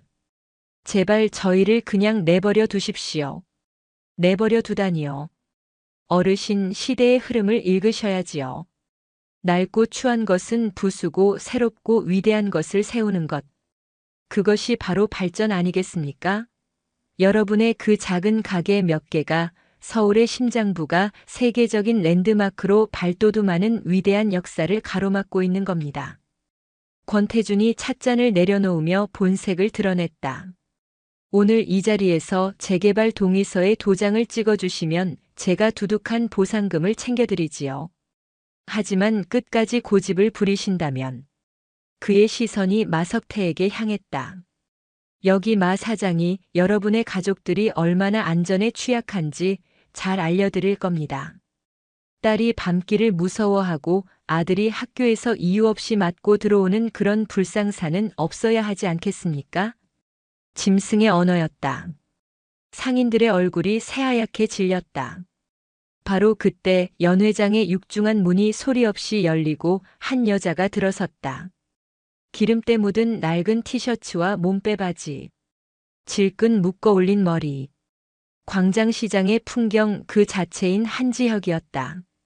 그녀의 등장에 권태준의 입가에 비로소 만족스러운 미소가 걸렸다. 오늘 밤 연회의 진짜 주인공이 등판한 것이다. 이런. 제가 직접 모시러 가려 했는데 주인공께서 직접 행차하셨군. 한지혁은 권태준의 조롱에 대꾸하지 않았다. 그녀는 무릎 꿇린 상인들의 겁에 질린 얼굴을 한번 훑어보고 이내 권태준에게 시선을 고정했다. 그녀의 눈은 분노도 공포도 아닌 완벽한 무의 상태였다. 그 어떤 감정도 읽을 수 없는 심연의 눈빛. 권태준은 기분 나쁜 위화감을 느꼈지만 이내 허세를 부리며 잔을 채웠다. 자. 그렇게 서 있지만 말고 이리 와서 앉으시오, 한 사장. 아니, 이제는 한 장군이라고 불러드려야 하나? 대한민국 육군 참모차장 나으리. 그는 이미 그녀의 정체를 파악하고 있었다. 하지만 그는 조금도 위축되지 않았다. 오히려 이 상황을 즐기고 있는 듯 했다. 별 3개. 참으로 대단한 계급이지. 하지만 장군. 군대는 울타리 안에서나 힘을 쓰는 법이야. 이 사회라는 진짜 정글에서는 계급장보다 돈과 권력의 무게가 훨씬 더 무겁다는 걸 아직 모르시나? 한지혁이 천천히 그에게 다가가 상석 맞은편 자리에 앉았다. 그녀의 움직임에는 한치의 망설임도 두려움도 없었다. 정글이라. 한지혁이 나직하게 입을 열었다. 그녀의 목소리는 고요했지만 연 회장의 모든 소음을 잠재우는 힘이 있었다. 내 놈 같은 독사들이 우글거리는 시궁창을 정글이라고 부르진 않지. 그저 청소해야 할 거대한 오물 처리장일 뿐이다. 권태준의 미간이 미세하게 꿈틀거렸다. 입만 살았군. 좋다, 그럼 현실을 보여주지. 지금 이 비원 주변 반경 5km, 내가 매수한 경찰 간부놈들이 대테러 훈련이라는 명목으로 완벽하게 통제하고 있다. 개미 새끼 한 마리 얼씬 못해. 통신? 물론 완벽하게 차단했지. 이곳은 지금 대한민국 법이 미치지 않는 나의 작은 왕국이다. 그가 손뼉을 치자 그림자처럼 서 있던 천 실장이 상인 대표방 노인의 목에 시퍼런 칼을 들이댔다. 자, 이제 선택지를 주지. 첫째, 저기 저 쓸모없는 늙은이들의 목이 하나씩 날아가는 걸 구경한다. 둘째, 내가 직접 군복을 벗고 내 앞에 무릎 꿇고 용서를 빈다. 그럼 저들과 함께 목숨만은 살려주지. 어떤가, 장군? 내가 지키려던 국민의 목숨이 내 별 3개의 자존심보다 가벼운가? 완벽한 함정이었다. 그는 한지혁이라는 고고한 불사조의 날개를 꺾고 진흙탕 속으로 끌어내려 처참하게 짓밟을 생각이었다. 그의 눈이 광기 어린 승리감으로 번뜩였다. 하지만 한지혁의 표정은 여전히 평온했다. 그녀는 오히려 가엾다는 듯한 눈으로 권태준을 바라보았다. 왕국 놀이는 이제 끝났나, 권태준? 뭐? 내 놈이 말한 그 썩어 빠진 경찰 간부놈들, 지금쯤 내 부하들에게 포박당해 돼지처럼 끌려가고 있을 거다. 통신 차단? 아주 좋은 생각이었어. 덕분에 내 놈이 외부의 도움을 전혀 받지 못하고 완벽하게 고립되었으니. 아, 그리고 내 놈이 자랑하는 그 철벽 같은 경호 시스템. 글쎄. 한지혁이 자신의 손목에 찬 시계를 들여다보았다. 지금쯤이면 내 아이들이 지하에서부터 내 놈의 안방까지 길을 다 닦아놓았을 텐데. 무슨 개소리야. 권태준이 자리에서 벌떡 일어났다. 그의 얼굴에서 처음으로 평정심이 사라지고 당혹감과 분노가 어렸다. 바로 그 순간이었다. 콱콱콱쾅. 천지를 뒤흔드는 굉음과 함께 연회장 바닥의 대리석이 폭발하듯 솟구쳐 올랐다. 자욱한 먼지와 연기 속에서 지옥의 사자들처럼 검은 특수 전투복을 입은 사내들이 섬광처럼 튀어나왔다. 그들의 등에는 선명한 불사조 마크가 새겨져 있었다. 대한민국 육군 707 특수임무단. 그녀가 키워낸 최강의 칼날들이 가장 깊고 어두운 곳에서부터 마침내 그 모습을 드러낸 것이다. 권태준의 완벽했던 왕국이 그의 발밑에서부터 처참하게 무너져 내리고 있었다. 혼돈은 빛과 소음 그리고 먼지의 형태로 강림했다. 연회장의 바닥을 뚫고 솟구쳐 나온 것은 파괴가 아니었다. 그것은 극도로 정제되고 계산된 외과 수술과도 같은 침투였다. 펑, 펑, 펑. 천장을 향해 쏘아 올린 섬광탄이 터지며 일순간 태양보다 더 밝은 빛과 고막을 찢는 굉음으로 연회장을 가득 채웠다. 권태준의 사병들은 순간적으로 시각과 청각, 그리고 균형 감각을 모두 상실한 채 비명을 지르며 쓰러졌다. 그들은 눈과 귀가 먼 상태로 허공에 총을 난사했지만 총알은 허무하게 천장과 벽에 박힐 뿐이었다. 그 찰나의 시간 바닥의 구멍에서 튀어나온 검은 그림자들은 이미 자신의 임무를 수행하고 있었다. 그들의 움직임은 인간의 것이라고는 믿을 수 없을 정도로 빠르고 정확했다. 한 조는 연기처럼 흩어져 상인 대표들을 감싸 안고 안전한 구석으로 대피시켰다. 다른 한 조는 우왕좌왕하는 권태준의 사병들의 관절과 급소를 전투 대검과 맨손으로 가격해 소리 없이 무력화시켰다. 총성은 단 한 발도 울리지 않았다. 이것은 전투가 아니라 일방적인 제압이었다. 이 모든 과정이 단 5초 만에 이루어졌다. 연기가 거치고 한지혁의 눈에 비친 것은 완벽하게 통제된 상황이었다. 상인들은 안전하게 보호받고 있었고 권태준의 사병들은 모두 의식을 잃거나 고통 속에 신음하며 바닥에 쓰러져 있었다. 그리고 그 중심에는 그녀의 아이들, 707 특임단 대원들이 유령처럼 서 있었다. 그들의 소총구는 이제 단 2사람, 권태준과 그의 곁에 선 천 실장을 향해 있었다. 권태준은 눈앞에서 벌어진 일을 믿을 수 없다는 듯 넋이 나간 표정으로 서 있었다. 그의 완벽했던 왕국, 그의 철옹성이 불과 몇 초 만에 안에서부터 잿더미로 변해버린 것이다. 어떻게 지하에서 그의 곁에서 유일하게 평정심을 잃지 않은 천 실장이 나직하게 중얼거렸다. 남산 1호 터널 그 아래에 연결된 일제 강점기 때 만들어진 벙커와 비상통로. 설마 그걸. 한지혁이 차갑게 대답했다. 내 놈들이 서울의 지상에서 돈과 권력으로 성을 쌓고 있을 때 우리는 이 도시의 가장 깊고 어두운 혈관까지 파악하고 있었다. 너희 같은 암세포가 어디로 전이될지, 언제 도려내야 할지 알기 위해서. 이것이 바로 너희와 우리의 차이다. 상황을 파악한 권태준의 얼굴이 광기로 일그러졌다. 그는 허리춤에서 권총을 뽑아들어 자신의 관자놀이에 겨누었다. 하하. 그래, 내년이 이겼다. 하지만 나는 내년에 법정 따위에 서는 치욕을 겪지 않을 것이다. 나는 왕이다. 왕은 패배하더라도 스스로 목숨을 끊는 법이지. 너는 영원히 나를 심판할 수 없을 거다. 그가 방아쇠를 당기려는 순간 그의 곁에 서 있던 천 실장의 몸이 섬광처럼 움직였다. 그는 권총을 든 권태준의 손목을 꺾어 총구를 천장으로 향하게 만들었다. 탕! 총알이 천장의 샹들리에를 박살내며 유리 파편을 쏟아냈다. 권태준은 믿을 수 없다는 표정으로 자신의 가장 충실했던 그림자를 바라보았다. 천 실장, 내가 감히. 천 실장은 대답 대신 권태준의 복부를 무릎으로 가격해 쓰러뜨린 뒤 그의 손에서 총을 빼앗아 분해해버렸다. 그리고는 품에서 태블릿 PC를 꺼내 한지혁을 향해 내밀었다. 거래를 하고 싶습니다, 한지혁 장군. 그의 돌발 행동에 707 대원들조차 당황하여 총구를 그에게 겨누었지만 한지혁은 손짓으로 그들을 제지했다. 그녀는 흥미롭다는 듯 한쪽 눈썹을 치켜 올렸다. 거래?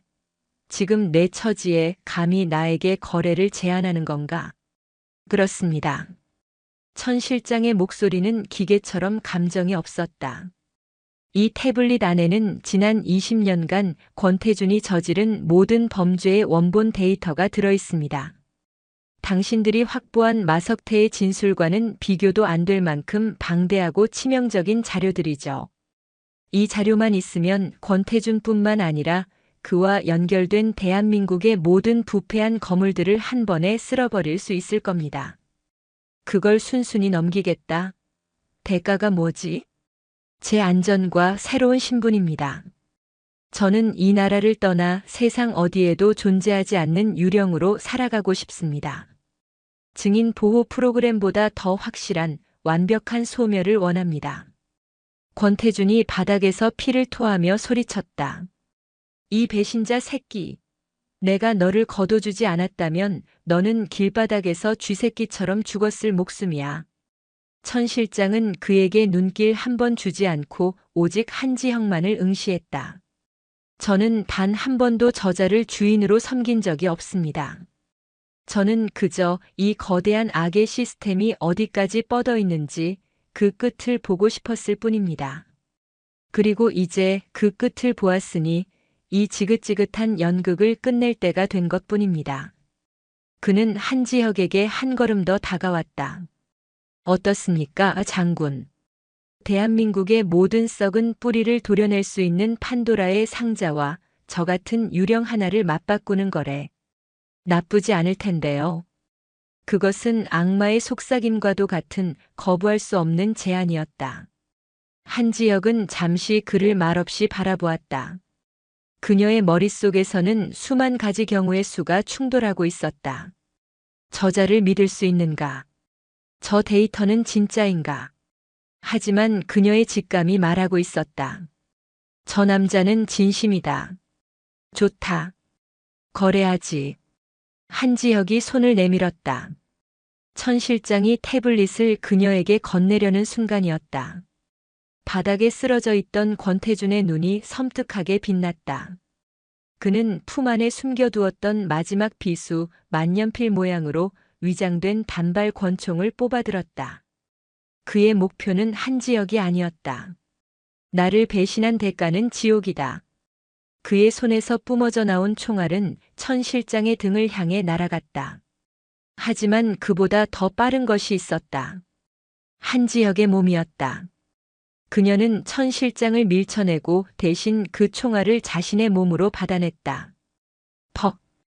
둔탁한 소리와 함께 그녀의 왼쪽 어깨에서 붉은 피가 분수처럼 뿜어져 나왔다.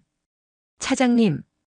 707 대원들의 경악에 찬 외침이 연회장을 뒤흔들었다. 한지혁은 비틀거리면서도 쓰러지지 않았다. 그녀는 피를 흘리는 어깨를 움켜쥔 채 오히려 권태준을 향해 한 걸음 다가섰다. 그녀의 눈은 이 세상의 것이라고는 믿을 수 없을 정도로 차갑고 분노에 찬 불꽃으로 이글거리고 있었다. 내 놈은 선을 넘었다. 그녀의 분노는 단순한 고통 때문이 아니었다. 감히 자신의 부하가 될 수도 있었던 자, 새로운 삶의 기회를 얻을 수도 있었던 자를 자신의 눈앞에서 해치려 한 것에 대한 지휘관으로서의 신성한 분노였다. 권태주는 공포에 질려 뒷걸음질 쳤다. 총에 맞고도 쓰러지지 않는 저 여자는 정말 인간이 아니었다. 괴물이었다. 그가 다시 총을 겨누려는 순간 연회장의 모든 창문이 굉음과 함께 박살나며 검은 그림자들이 밧줄을 타고 폭풍처럼 쏟아져 들어왔다. 수도방위 사령부 헌병 특임대였다. 사방이 막혔다. 완벽한 포위망. 권태준의 얼굴에 마침내 완전한 절망이 드리워졌다. 그의 길고 길었던 악의 연대기가 강철의 여인이 흘린 붉은 피와 함께 마침내 종막을 고하고 있었다. 피의 향연은 짧고 강렬했다. 권태준은 마지막 발악으로 총을 난사했지만 그의 총알은 허공만 갈랐다. 쏟아져 들어온 헌병 특임대원들이 쏜 테이저건에 맞아 온몸이 마비된 채 바닥에 쓰러졌다. 그의 손에서 떨어진 만년필 총은 차가운 바닥을 뒹굴었다. 한때 서울을 주무르던 거악의 마지막 저항은 그렇게 허무하게 끝났다. 연 회장은 완벽하게 제압되었다. 군의관들이 달려와 한지혁의 어깨를 응급 처치했다. 총알은 다행히 뼈를 비껴가 근육을 관통했다. 평범한 사람이었다면 쇼크로 기절했을 끔찍한 부상이었지만 한지혁은 눈 하나 깜짝하지 않고 자신의 어깨에서 피가 쏟아지는 것을 무덤덤하게 내려다볼 뿐이었다. 그녀의 시선은 겁에 질려 구석에 주저앉아 있는 천 실장에게 향했다. 그는 자신의 목숨을 구해준 사람이 자신이 그토록 경멸했던 시스템의 정점에 있는 군인이라는 사실에 깊은 충격과 혼란에 빠진 듯 보였다. 태블릿. 한지혁이 낮은 목소리로 말했다. 천 실장은 잠시 망설이다가 떨리는 손으로 태블릿 PC를 그녀에게 건넸다. 한지혁은 그것을 받아들고 류진우 중령에게 넘겼다. 사이버 사령부로 즉시 이송해. 안에 있는 모든 데이터를 복구하고 그 내용을 바탕으로 관련자 전원, 지휘고하를 막론하고 남은 인생을 햇빛 한 점 없는 곳에서 보내게 만들어라. 이것은 단순한 명령이 아니다. 내 피가 묻은 유언과도 같은 명령이다. 명심하겠습니다, 차장님. 류진우 중령의 목소리는 비장했다. 모든 상황이 정리되고 한지혁은 부축을 받으며 연 회장을 빠져나가려 했다. 그때 천 실장이 그녀의 앞을 막아섰다. 왜 저를 구했습니까? 그의 목소리는 처음으로 감정을 담고 있었다. 이해할 수 없다는 깊은 혼란. 한지혁은 잠시 그를 바라보다가 피식 웃었다. 내가 내 상관이었다면 부하가 위험에 처했는데 구하지 않는 지휘관은 될 수 없으니까. 그리고 거래는 거래지. 내게 새로운 삶을 주겠다고 한 약속 유효하다. 물론 내가 저지른 죄에 대한 대가는 치러야겠지. 하지만 그 이후에는 내가 원하는 대로 유령처럼 살아가게 해주겠다. 하지만 한 가지만 기억해라. 내가 받은 그 새로운 삶은 내 것이 아니다. 내가 경멸했던 이 나라와 이름도 모를 군인의 피값으로 얻은 빛과도 같은 삶이라는 것을. 그녀는 천 실장의 어깨를 툭툭 치고 그를 지나쳐갔다. 천 실장은 그 자리에 못 박힌 듯 서서 그녀가 피를 흘리며 걸어가는 뒷모습을 오랫동안 바라보았다.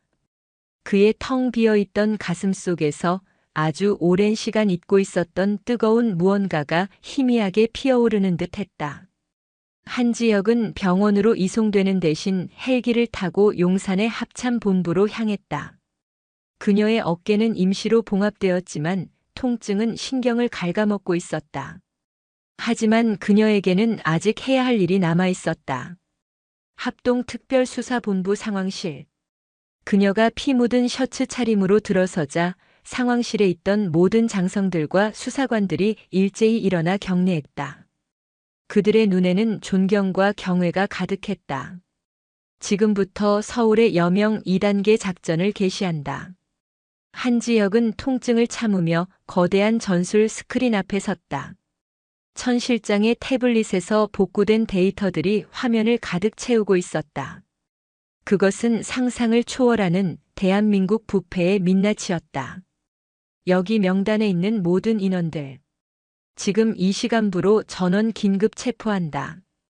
국회의 사당이든 대법원이든 청와대든 성역은 없다. 반항하는 자는 누구든 현장에서 사살해도 좋다. 모든 책임은 나 육군 참모차장 한지혁이 진다. 그녀의 선언에 상황실의 공기가 팽팽하게 당겨졌다. 이것은 수사가 아니었다. 전쟁이었다. 대한민국을 좀먹는 암세포를 뿌리까지 도려내는 피를 부르는 대수술의 시작이었다. 그날 새벽부터 대한민국은 건국 이래 최대의 경랑에 휩싸였다. 현역 국회의원이 국회 본회의장에서 수갑을 차고 끌려 나왔다. 대법관의 집무실 문을 헌병 특임대가 부수고 들어갔다. 재벌 총수가 해외로 도피하려던 공항 활주로에서 체포되었다. 서울 시내 곳곳에서 총성이 울리고 검은색 군용 차량들이 굉음을 내며 질주했다. 언론은 속보를 토해내느라 정신이 없었고 국민들은 충격과 경악 그리고 통쾌함에 휩싸여 밤잠을 설쳤다. 한지혁은 상황실을 떠나지 않았다. 그녀는 피를 흘리면서도 밤새워 작전을 지휘했다. 그녀의 눈은 불타고 있었고 그녀의 의지는 강철보다 단단했다. 마침내 동쪽 하늘이 희미하게 밝아오기 시작했다. 밤새 이어진 체포 작전이 대부분 마무리되었다는 보고가 올라왔다. 한지 HOP는 비로소 의자에 몸을 기댔다. 긴장이 풀리자 어깨의 통증과 함께 극한의 피로가 몰려왔다. 그녀는 상황실 창문을 통해 여명이 밝아오는 서울의 풍경을 바라보았다. 밤새 앓았던 열병이 지나간 뒤의 도시처럼 고요하고 평온해 보였다. 그녀는 깨달았다. 자신이 한 일은 무언가를 파괴한 것이 아니었다. 그저 이 도시의 몸속에 깊이 박혀있던 거대한 고름을 짜내고 더러워진 환부를 소독하여 도시가 스스로 치유할 수 있도록 아주 작은 도움을 주었을 뿐이라는 것을. 그녀가 다시 눈을 떴을 때 그녀의 눈빛은 수정처럼 맑고 깊어져 있었다. 그녀의 마음속 모든 분노와 소음이 사라지고 오직 조국에 대한 깊은 사랑과 군인으로서의 무한한 책임감만이 충만하게 들어앉았다. 그때 참모총장이 조용히 그녀에게 다가와 커피 한 잔을 건넸다. 고생했다, 한 장군. 자네가 이 나라를 구했네. 한지혁은 희미하게 미소 지으며 커피 잔을 받았다. 아닙니다, 총장님. 저는 그저 제 부모님과 광장시장의 이웃들을 지키고 싶었을 뿐입니다. 그녀의 어깨에 달린 세 개의 별이 서울의 여명을 받아 찬란하게 빛나고 있었다. 그것은 권력의 상징이 아니었다. 그것은 자신이 지켜야 할 사람들과 먼저 떠나간 전우들의 목숨을 짊어진 무한한 희생과 책임의 무게였다. 그녀는 기꺼이 그 무게를 짊어지고 어둠이 거친 새로운 지평선을 향해 다시 한 걸음 나아갈 준비를 하고 있었다. 광장의 불사조 그녀의 진짜 전쟁은 어쩌면 이제부터 시작일지도 몰랐다. 지축을 뒤흔들던 굉음이 멎고 세상을 집어삼킬 듯 타오르던 화염이 잦아들었을 때 남산 비원의 상공에는 잿빛 먼지와 함께 고요한 여명이 내리고 있었다. 그 처절했던 밤의 흔적은 대한민국 심장부에 깊은 상흔을 남겼지만 동시에 가장 어둡고 깊숙한 곳에 고여있던 거대한 고름을 짜낸 고통스럽지만 신성한 외과수술의 증거이기도 했다. 며칠 후 성남 국군수도병원 최상층 VIP 병실. 한지혁은 창밖으로 보이는 관악산의 늠름한 능선을 멍하니 바라보고 있었다. 왼쪽 어깨에는 단단한 깁스를 했고 온몸의 근육은 보이지 않는 갑옷을 입은 듯 욱신거렸다. 의사는 총알이 근육층을 관통하며 신경다발 일부를 손상시켰지만 지옥 같은 재활 훈련을 거치면 완벽에 가깝게 회복할 수 있을 것이라고 했다. 평범한 사람이었다면 평생 후유증에 시달릴 끔찍한 부상이었지만 그녀는 그저 담담하게 고개를 끄덕였을 뿐이다. 이미 그녀의 몸 곳곳에는 조국이라는 이름 아래 새겨진 크고 작은 훈장 같은 흉터들이 즐비했기 때문이다. 몸의 상처보다 그녀를 더 지치게 하는 것은 창밖 세상의 요란한 소음이었다. 그녀가 병실에 잠든 사이 대한민국은 그대로 발칵 뒤집혔다. 서울의 여명작전, 대한민국 건국 이래 최대의 부패 카르텔 일망타진. 국회의원 12명, 전직 장관 3명, 재벌 총수 5명 구속 법조계와 경찰 고위직도 줄줄이 철창행. 광장의 불사조 한지혁 육군 중장. 그녀는 누구인가? 국민 영웅으로 떠오른 철의 여인. 텔레비전과 신문, 인터넷은 온종일 그녀의 이름과 서울의 여명작전의 전과를 쏟아내느라 여념이 없었다. 판도라의 태블릿에서 나온 자료들은 대한민국의 썩어빠진 환부를 남김없이 드러냈고 국민들은 충격과 분노에 휩싸였지만 동시에 그 거대한 악을 단칼에 베어버린 미지의 영웅에게 아낌없는 찬사와 지지를 보냈다. 청와대 국민청원 게시판에는 그녀에게 국가 최고 무공훈장인 태극무 공훈장을 수여하고 국군의 최고 지휘관인 합참의장으로 추대해야 한다는 청원이 올라와 단 하루 만에 100만 명의 동의를 얻었다. 그녀는 일약구국의 영웅이 되어 있었다. 하지만 한지혁은 자신에게 쏟아지는 이 모든 찬사가 마치 다른 사람의 이야기처럼 아득하게만 느껴졌다. 그녀는 영웅이 되고 싶었던 것이 아니었다. 그녀는 그저 부모님의 낡은 가게와 그곳에서 하루하루를 정직하게 살아가는 이웃들의 소박한 삶을 저 더러운 악의 소나귀에서 지켜내고 싶었을 뿐이었다. 똑똑. 노크 소리와 함께 병실 문이 열렸다. 들어온 사람은 국방부 장관과 합참의장이었다. 대한민국군 서열일 2위가 총알이 빗발치는 전장에서 막 돌아온 부하 장수를 위해 친히 병문안을 온 것이다. 한 장군, 정말 고생 많았네. 자네가 이 나라를 그리고 우리 군의 명예를 구했어. 합참의장이 그녀의 다치지 않은 손을 잡으며 격하게 말했다. 국방부 장관은 대통령에 친설하며 봉투 하나를 내밀었다. 대통령께서도 한 장군의 용기와 희생에 깊이 감복하셨네.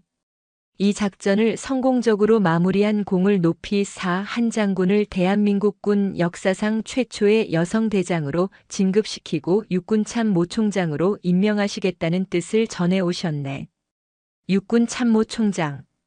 별 4개. 대한민국 육군 60만 대군을 이끄는 최고 지휘관. 모든 육군 장교가 평생을 바쳐 꿈꾸는 단 한 사람에게만 허락된 지고의 영예였다.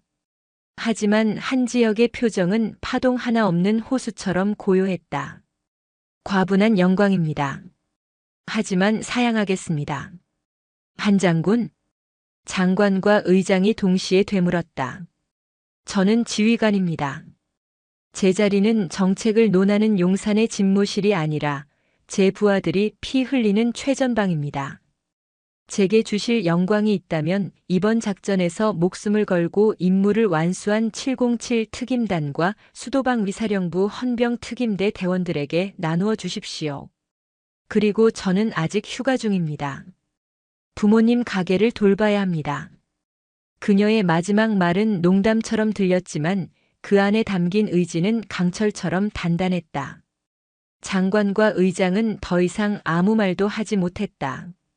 그들은 눈앞에 이 젊은 쓰리스타가 권력이나 명예 따위로는 결코 움직일 수 없는 다른 차원의 군인이라는 것을 다시 한번 깨달았을 뿐이다.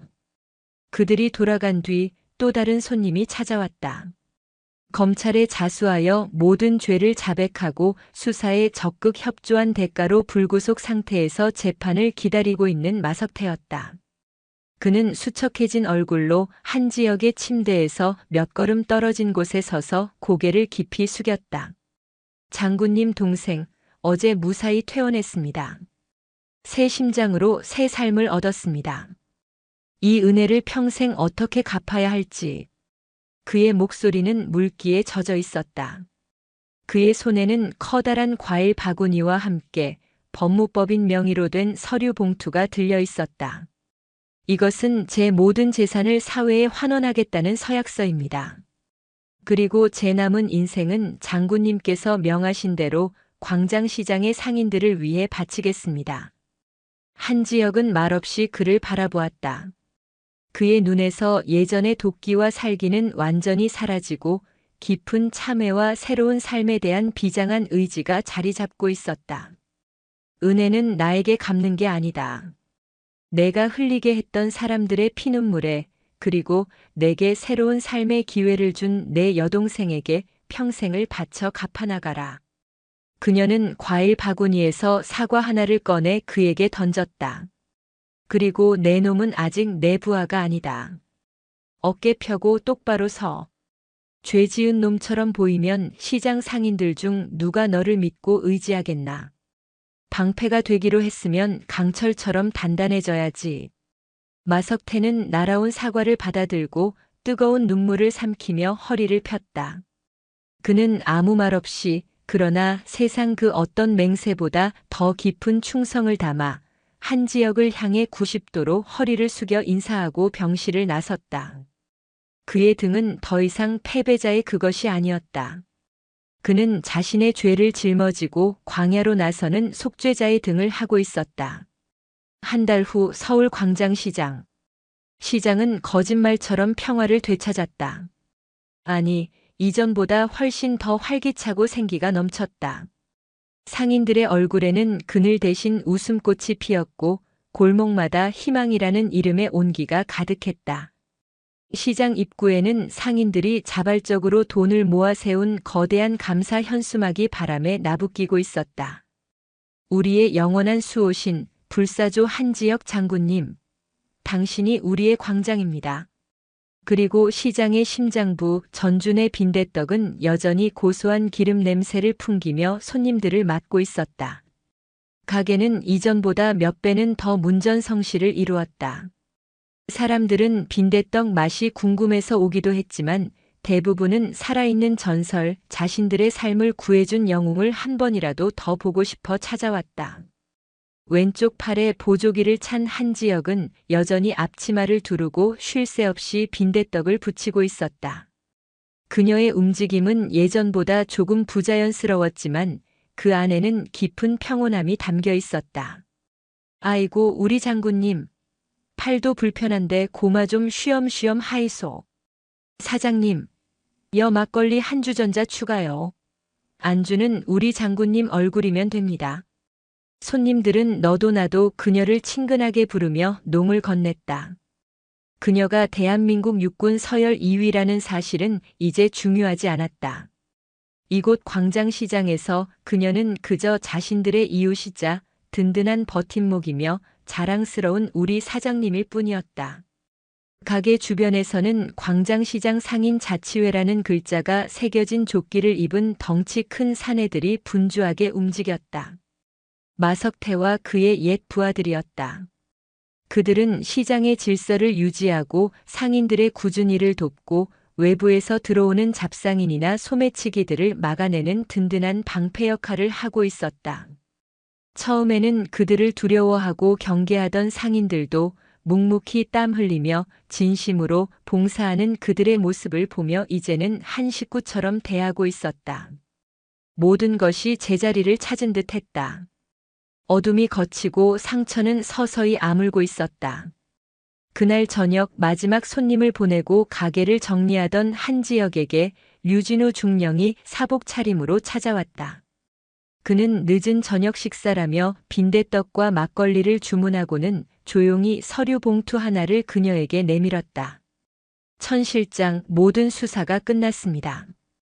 증인 보호 프로그램에 따라 어젯밤 비공개 재판을 통해 모든 죄를 사면받고 세상에서 사라졌습니다.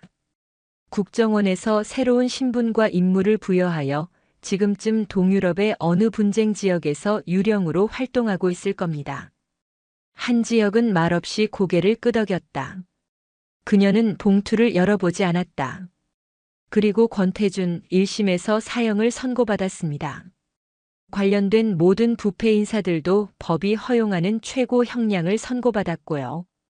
차장님의 전쟁이 완벽한 승리로 끝났습니다. 전쟁은 끝나지 않는다. 류중령. 잠시 소강 상태에 들어갈 뿐이지. 한지혁이 막걸리 잔을 비우며 나직하게 말했다. 그녀는 류중령이 돌아간 뒤 홀로 가게에 남아 조용히 부모님의 영정 사진을 닦았다. 펄펄 끓던 기름이 식고 시장의 소음이 멎은 가게 안에는 깊은 고요함과 평화가 깃들어 있었다.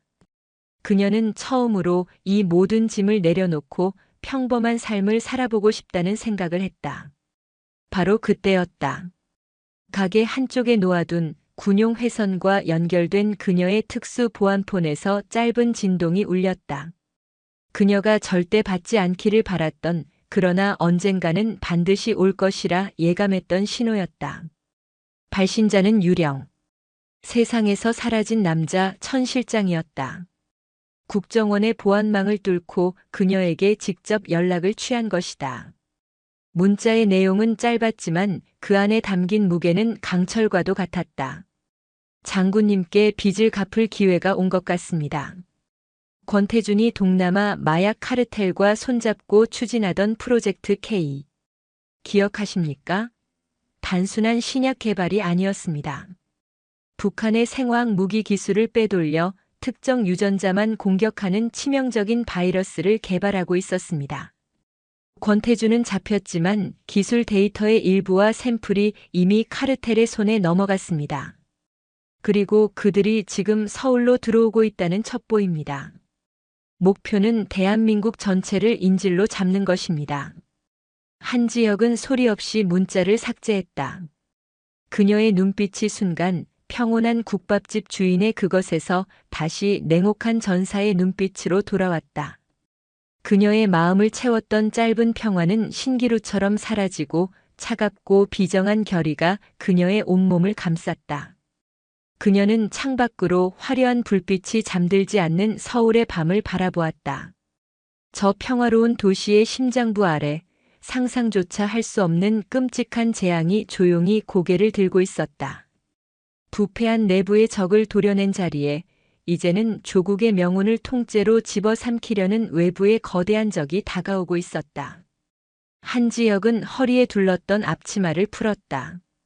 그리고는 가게 문을 잠그고 어둠 속으로 걸어나갔다. 그녀의 발걸음은 용산의 합참 본부를 향하고 있었다. 그녀의 전쟁은 끝나지 않았다. 그것은 이제 막 더 거대하고 처절한 막을 올리고 있었다. 그녀의 어깨에 달린 세 개의 별이 서울의 짙은 밤을 뚫고 나오는 여명의 빛처럼 서늘하고도 찬란하게 빛나고 있었다. 오늘도 요지경 사연을 잘 들어주셔서 감사합니다.